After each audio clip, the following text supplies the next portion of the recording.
ఓవైపున Israel మీదకి ఉగ్రవాద సంస్థల్ని ఎగదోస్తూ హమాస్, ఇటు హెజ్బుల్లా, ఇంకో పక్కన ఇస్లామిక్ రెసిస్టెన్స్ ఫోర్స్, ఇంకొక వైపున హౌతీల్ని రెచ్చగొడుతూ ప్రపంచం మొత్తాన్ని రచ్చ చేస్తున్నటువంటి ఇరాన్ తాజాగా అంతరిక్షంలోకి శాటిలైట్లను ప్రయోగించి తన సొంత శక్తిని రెడీ చేసుకుంటోంది.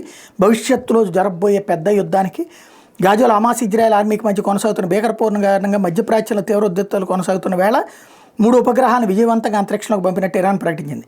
సిమోజ్ రాకెట్తో వాటిని విజయవంతంగా కక్షలోకి ప్రవేశపెట్టినట్టు చెప్పింది.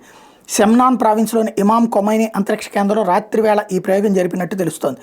ఇందులో మహ్తా అనేది పరిశోధక ఉపగ్రహం కాగా కెహాన్ 2, హటేఫ్ 1 అనేవి జీపీఎస్ కమ్యూనికేషన్ సంబంధించిన నానో శాటిలైట్లని ప్రభుత్వ టీవీ తెలిపింది.